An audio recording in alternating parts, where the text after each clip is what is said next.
Hi there everyone.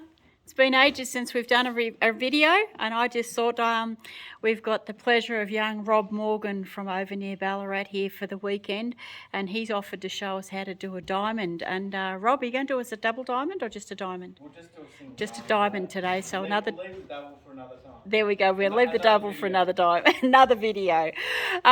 We just wanted to say hello, and we hope you're all doing well. And so what we're going to do is going to turn this, and Rob's going to talk us through the load and everything.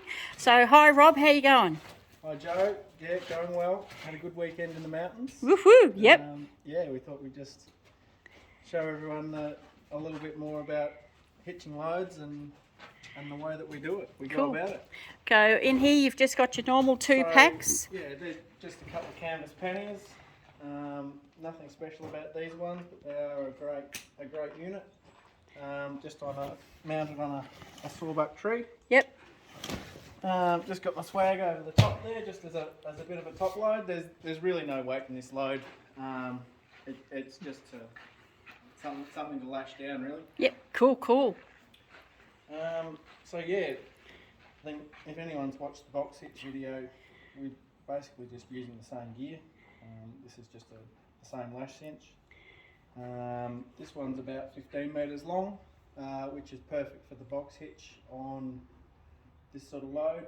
It's a little bit long for the diamond. You don't need quite as much rope, but it'll do just the same job, and we can just call the excess up at the end. Cool. So with the diamond, now I should say, whether it's a single diamond, a double diamond or a triple diamond, there's still a million different ways to do it. And everyone's got their own idea, and that's okay. Yep. So this is the way I know, it's the way I do it. So yeah, we'll give it a go. Excellent. So if anybody's got any questions along the way when we post this video, make sure that you put the questions in, and we'll forward them over to Rob, or Rob can answer them because he watches us all as well. So yeah, so you can see he's just getting his ropes organised there. So with the diamond, we actually start with the tail of our rope. And what we do is if I drop the rest of the cinch there, we basically want to lay it over the middle of our load and drop it out the back of the mule, or the horse, equine. And then we start with our cinch. So probably a little bit disorganised here, but that's okay. Jojo's not going to go anywhere today. He's been out for a walk in the bush, so he's pretty happy. So yeah, our lash cinch over. And we just make sure we've got it in the middle of the load on both sides. Nice cross up there. As with the box hitch, we'll just point our hook backwards, really just to stop anything. If we're travelling along, we don't want anything hooking in it. It's just a little safety thing. It's not much, but one day it could be something. So I'll pull that fairly snug, but I'm not going to tie anything off. And I don't have to do it overly tight, because when I've finished this, I'm going to go around at least once, maybe twice, to tighten everything up. Excellent. The idea of the diamond hitch is to pull everything in tight to the animal, to stop it moving. And the box hitch actually lifts the loads off the side of the horse. The box hitch will bring the top load down, but lifts the boxes, whereas this brings everything in snug to the mule. Cool. So then basically I end up with a big loop out this side. So what I do is I follow that up over, and I throw that loop out over the other side of my mule. Okay. Then, if Joe's got the camera up the top there, we do a couple of twists with our rope. So we basically, and then we sort of got a hole in the middle up the top. Yep. Our hand in and grab that rope.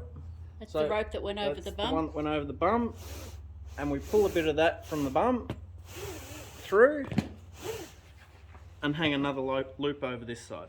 Okay, can you all see how that rope comes through? That's the rope from the bum there, and it comes down here. Yep. So now essentially I've got a loop hanging on this side of the mule. Yep. And I've got a similar loop hanging on the other side of the mule. Excellent. So now what I do is I follow through with this rope that I started with on the lash cinch, and I just follow it through to the other side.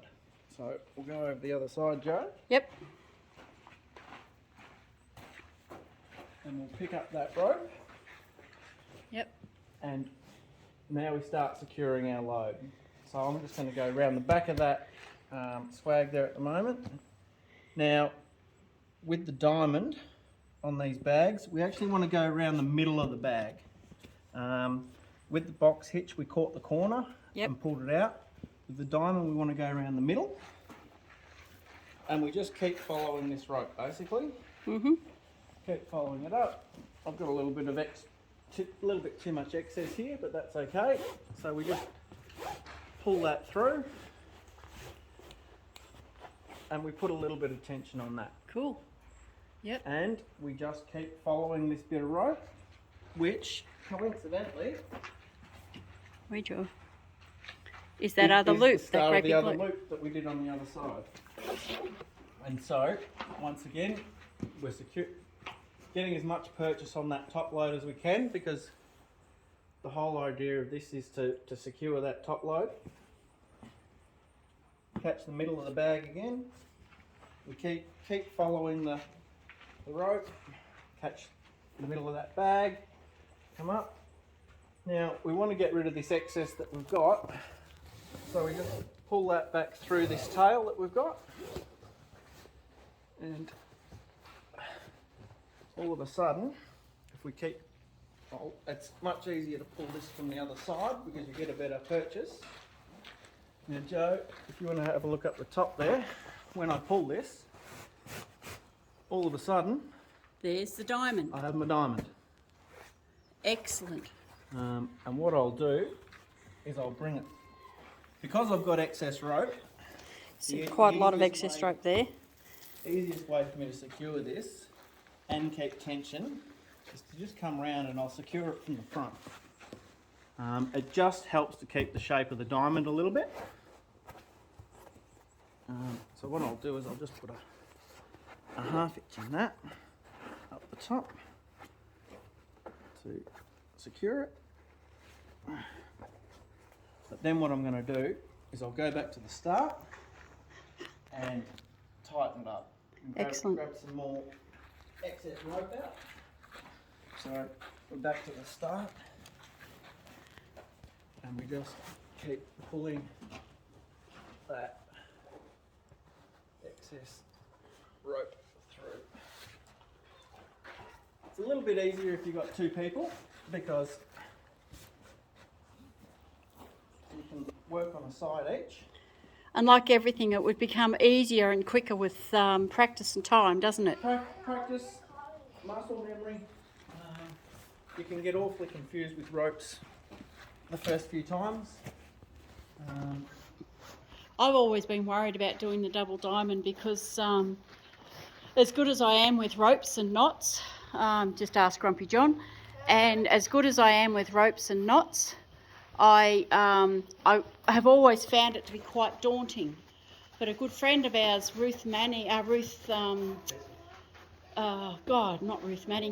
Naismith. Yeah, sorry Ruthie. Ruth Naismith from South Australia, she does a double diamond in no time at all. So she's giving me faith to have a shot. And young Rob, who showed us the